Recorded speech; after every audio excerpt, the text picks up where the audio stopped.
بسم الله الرحمن الرحيم نحمده ونصلي ونسلم على رسوله الكريم أما بعد فأعوذ بالله من الشيطان الرجيم بسم الله الرحمن الرحيم يا أيها الذين آمنوا كلوا من طيبات ما رزقناكم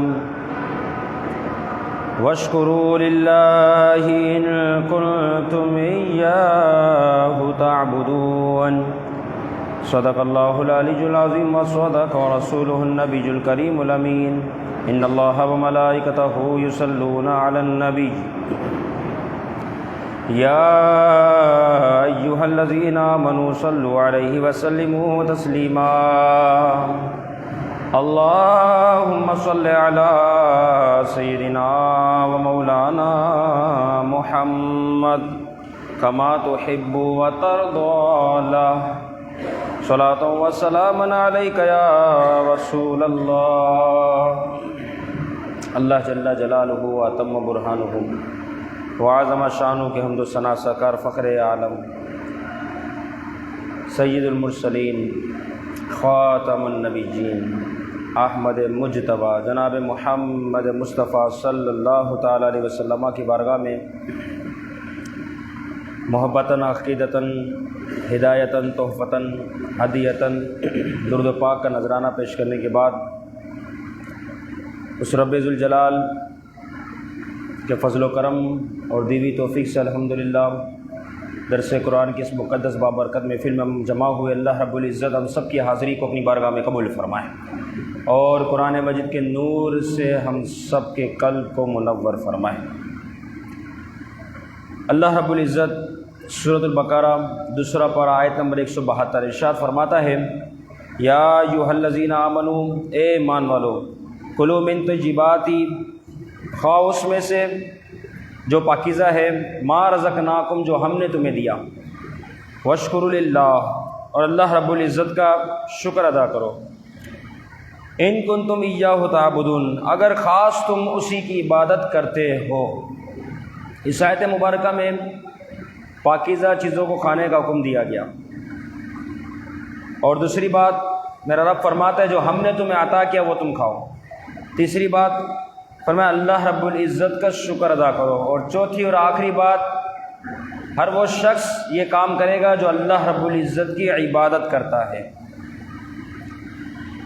اس سے پہلے کفار کے ان باتوں کا ذکر ہوا کہ کفار افراط و تفرید کا شکار ہیں، اپنی مرضی سے بعض غذاؤں کو حلال قرار دیتے ہیں، بعض کو حرام قرار دیتے ہیں اپنی مرضی سے۔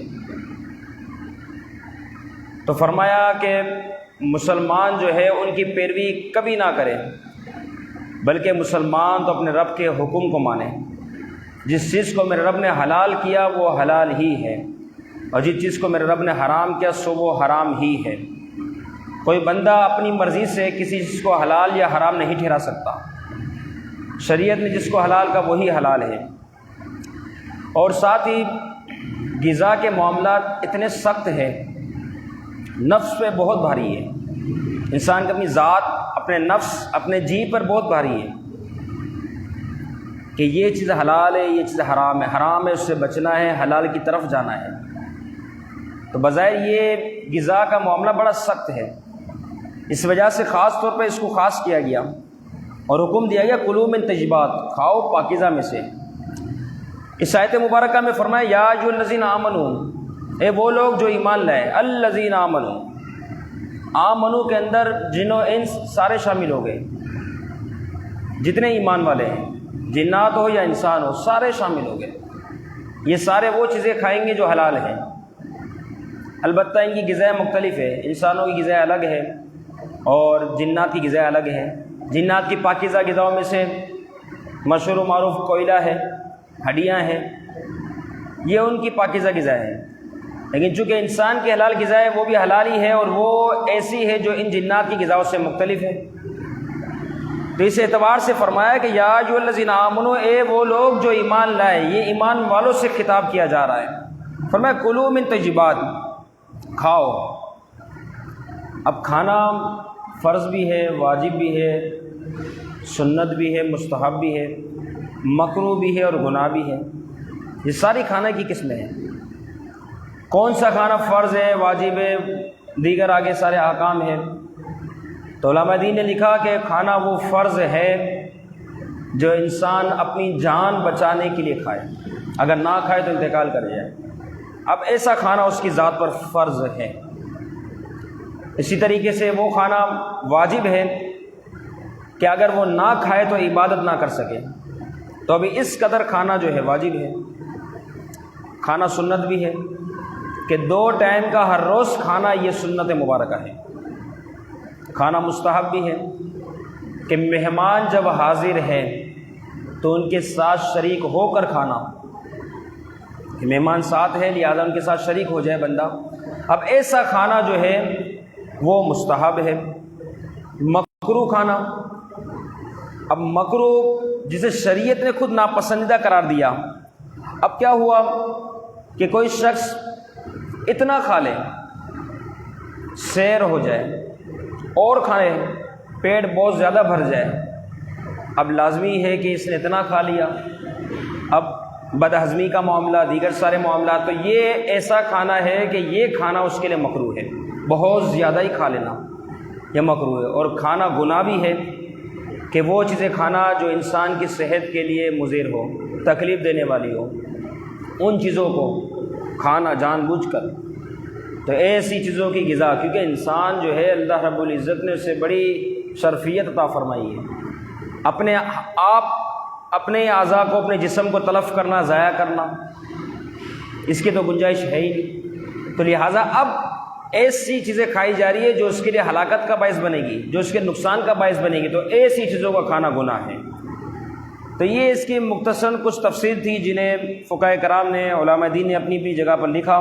البتہ ہر ایک کی اپنی سوچ ہے، ہر ایک کی اپنی سمجھ ہے کہ کوئی کیا کتنے ٹائم کھا رہا ہے، کوئی کیا کھا رہا ہے۔ جیسے یہ 6 قسمیں گنوائی گئی، لیکن یہ بات یاد رکھیں کہ بزرگان دین ایسے گزرے جنہوں نے زیادہ کھانا تو بہت دور کی بات ہے، ایسی چیزوں کو کھانا بھی چھوڑ دیا جس کی وجہ سے ذکر اللہ میں خلل واقع ہوتا ہے، جس کی وجہ سے اللہ رب العزت کی عبادت میں وقفہ ہو جاتا ہے، ان چیزوں کو بھی کھانا چھوڑ دیا۔ امام سری سکاتی رحمہ اللہ، مکاشفۃ القلوب کے اندر یہ روایت موجود ہے۔ امام سری سکاتی رحمہ اللہ نے امام جرجانی رحمہ اللہ سے پوچھا کہ حضرت کیا بات ہے، میں آپ کو ہمیشہ دیکھتا ہوں کہ آپ صرف ستو پر گزارا کرتے ہیں، کھانے کی اور بھی بہت ساری چیزیں ہیں، لذیذ چیزیں بھی ہیں، آپ انہیں بھی کھایا کریں، صرف ستو؟ آپ فرماتے ہیں کہ فرق ہے روٹی کھانے میں اور ستو کھانے میں۔ اچھا کیا فرق ہے؟ آپ فرماتے ہیں کہ ستو جو ہے فوراً کھا لیا جاتا ہے، روٹی کھانے میں وقت لگتا ہے۔ جب میں نے یہ چیز غور کی اور میں نے ان کے درمیان فرق دیکھا، اور کتنا فرق، آپ فرماتے ہیں ستو جب میں کھاتا ہوں تو 90 مرتبہ اللہ کا ذکر زیادہ کر لیتا ہوں، اور روٹی کھاتا ہوں چونکہ اس میں وقت زیادہ لگتا ہے لہٰذا 90 بار اللہ رب العزت کی تسبیح بیان کرنے سے محروم ہو جاتا ہوں۔ اسی وجہ سے آج مجھے تقریباً 40 سال کا عرصہ گزر چکا ہے کہ میں ستو ہی کھا رہا ہوں اور روٹی میں نے چھوڑ دی ہے، تاکہ اللہ رب العزت کا جو ذکر کیا جا رہا ہے وہ روٹی کھانے میں 90 مرتبہ تسبیحات کم پڑی جا رہی ہے۔ تو لہٰذا کہیں ایسا نہ ہو کہ میرا یہ وقت بھی فضول گزر جائے، اللہ رب العزت کے ذکر سے خالی گزرے، اس وجہ سے میں ستو ہی پر گزارا کیے ہوئے ہوں۔ ایسی ہستیاں بھی گزری ہیں جن کی زندگی اس طرح گزری ہے، لیکن ہمیں تو یہ حکم دیا ہے کلو، کھاؤ، کھانے میں کوئی ممانعت نہیں، فرمایا کلو من طیبات، کھاؤ ان چیزوں میں سے جو حلال ہے، پاکیزہ ہے۔ اور حلال چیز جب پیٹ کے اندر جاتی ہے تو در حقیقت وہ دل کے اندر نور پیدا کرتی ہے، اور لقمہ حرام جب اس پیٹ کے اندر جاتا ہے تو دل کے اندر تاریکی اور اندھیرے کو پیدا کرتا ہے، کیونکہ وہ حرام لقمہ ہے۔ اس لیے فرمایا طیبات، پاکیزہ۔ اب کھانا ہے تو پاکیزہ چیزوں کو کھانا ہے، اور وہ پاکیزہ کیا شے ہے؟ فرمایا جو خود بھی پاک ہو اور پاک ذریعے سے حاصل کی گئی ہو۔ ایمان والوں کو اتنا بڑا حکم دیا جا رہا ہے، کھاؤ پاکیزہ۔ پاکیزہ شے کیا ہے؟ فرمایا خود تو پاک ہو اور ساتھ پاک ذریعے سے حاصل کی گئی ہو۔ مثال کے طور پر بکری، اس کا گوشت، بکری حلال جانور ہے، خود پاک ہے اور حلال ہی کی کمائی سے حاصل کی گئی ہو، تو یہ ہو گئی طیبات، پاکیزہ۔ اس کے برعکس وہ چیز جو خود ناپاک ہو، گندی ہو، حرام ہو، جیسے کتے کا گوشت، سور، دیگر سارے اس قسم کے جانور، اب یہ خود حرام ہے۔ اسی طرح ایک وہ شے ہے جو خود تو حلال ہے لیکن ذریعہ حرام ہے، اس چیز کو خبیث کہا جائے گا۔ مثال کے طور پر بکری کا گوشت خود حلال ہے لیکن جس ذریعے سے حاصل کیا گیا، رشوت کی کمائی سے، سود کی کمائی سے، چوری کر کے حاصل کی گئی، اب یہ چیز ایسی ہے کہ بظاہر وہ شے تو خود حلال تھی بکری، لیکن اس ذریعے اور واسطے نے اب اس کو حرام کر دیا۔ اب حرام سے کیا مراد ہوئی کہ اب اس ذریعے اور واسطے نے اس چیز کو خبیث بنا دیا۔ چیز تو حلال تھی لیکن رشوت کے پیسے، سود کے پیسے، اسی طرح چوری کر کے کھانا، تو یہ اب اس کو ذریعے، جو ذریعہ حاصل ہوا اس ذریعے کی وجہ سے اس چیز کو جو کہ حلال تھی اب اس کو خبیث بنا دیا۔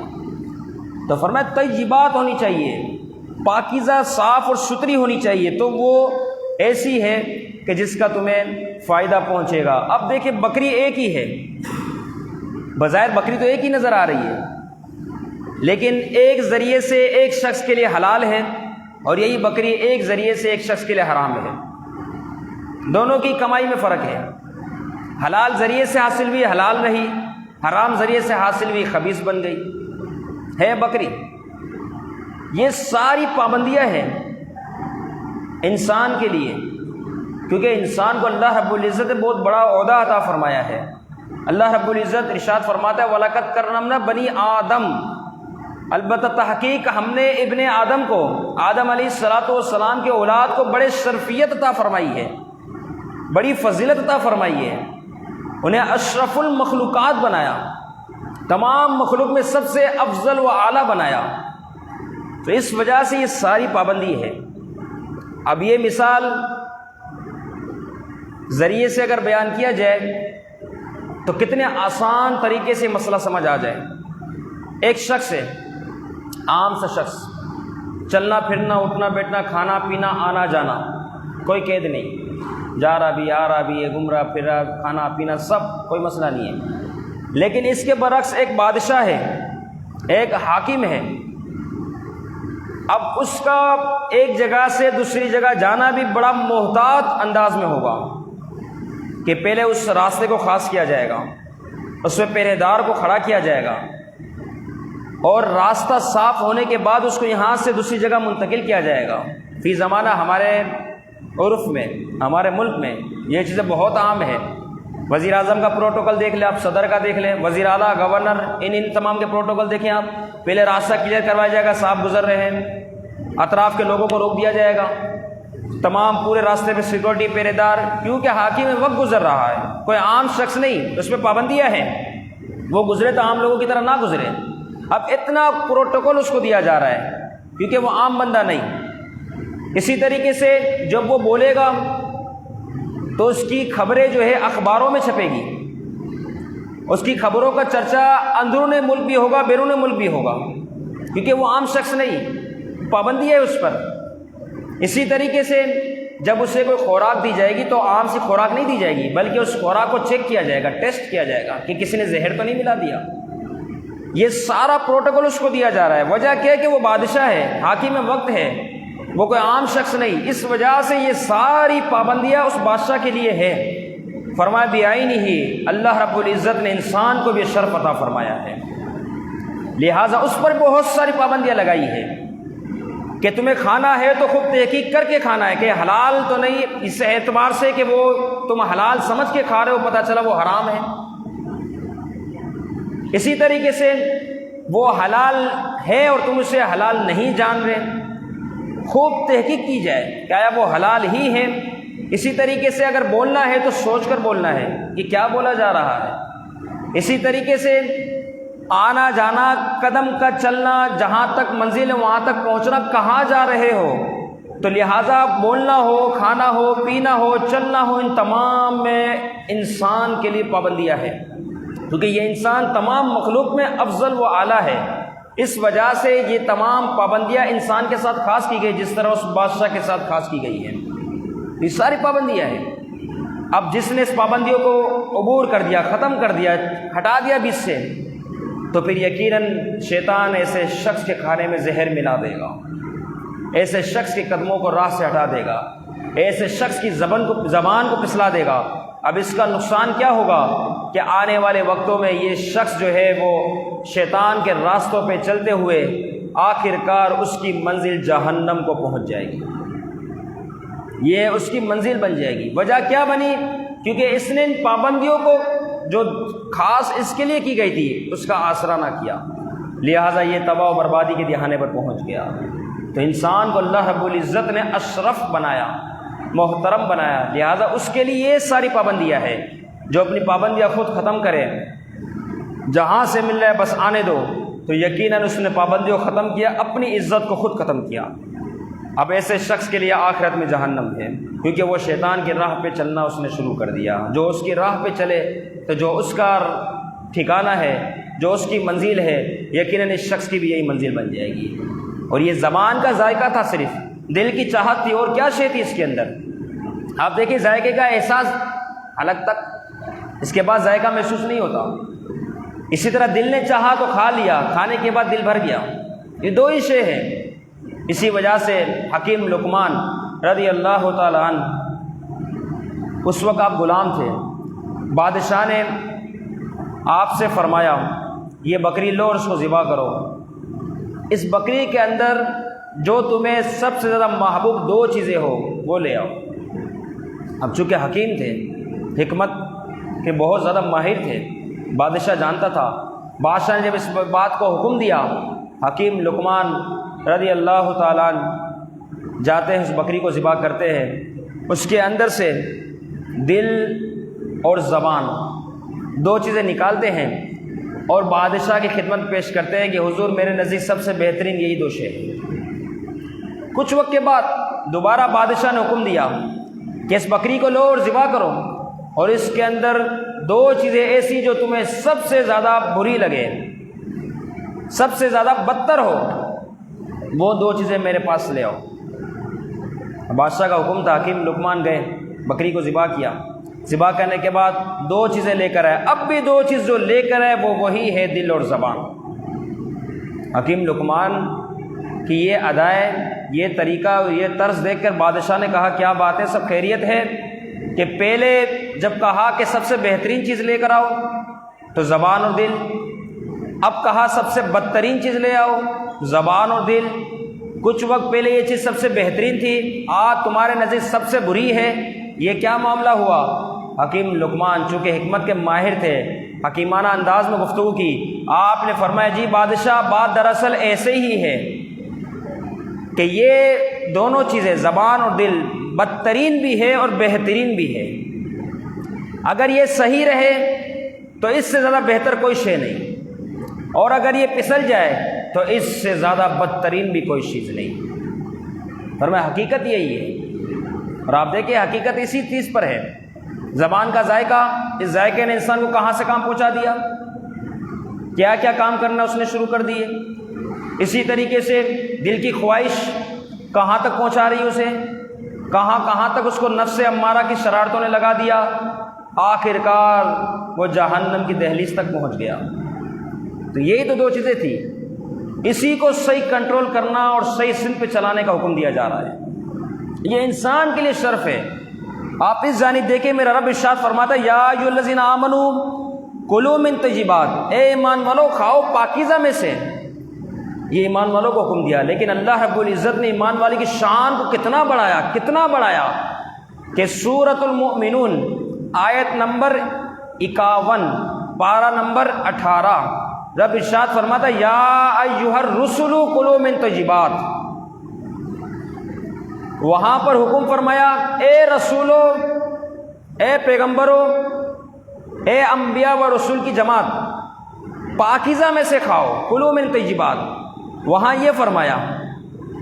اور جب ایمان والوں کی باری آئی تو ایمان والوں کو بھی انہی الفاظ کے ساتھ پکارا ہے، انہی الفاظ کے ساتھ خطاب کیا ہے جن الفاظ کے ساتھ اللہ نے اپنے پیغمبروں سے خطاب فرمایا ہے۔ وہی الفاظ، وہاں بھی کلوا من طیبات، یہاں بھی کلوا من طیبات، انہی الفاظ کے ساتھ، تاکہ ایمان والوں کی شان بیان ہو جائے کہ ایمان والا بندہ کوئی ہلکا اور کوئی عام بندہ نہیں، کہ ہم جن الفاظ کے ساتھ اپنے پیغمبروں کو حکم دے رہے ہیں انہی الفاظ کے ساتھ ایمان والوں کو حکم دے رہے ہیں۔ تو ایمان والوں کی شان بہت اعلیٰ ہے۔ اللہ رب العزت لقمہ حرام سے ہم سب کی حفاظت فرمائے، اور ہر حال میں جب تک زندگی باقی ہے حلال کمانے، حلال کھانے اور حلال ہی کا دوسروں کو حکم دینے کی توفیق عطا فرمائے، اور جو کچھ اس آیت مبارکہ کے تحت تجربات کے تحت بیان ہوا اس پر عمل کرنے، دوسروں تک پہنچانے کی ہم سب کو توفیق عطا فرمائے۔ درس کی غلطی کو تو معاف فرمائے، اور جن احباب نے درس قرآن میں شرکت کی مولا سب کی حاضری قبول فرمائے۔ وما علینا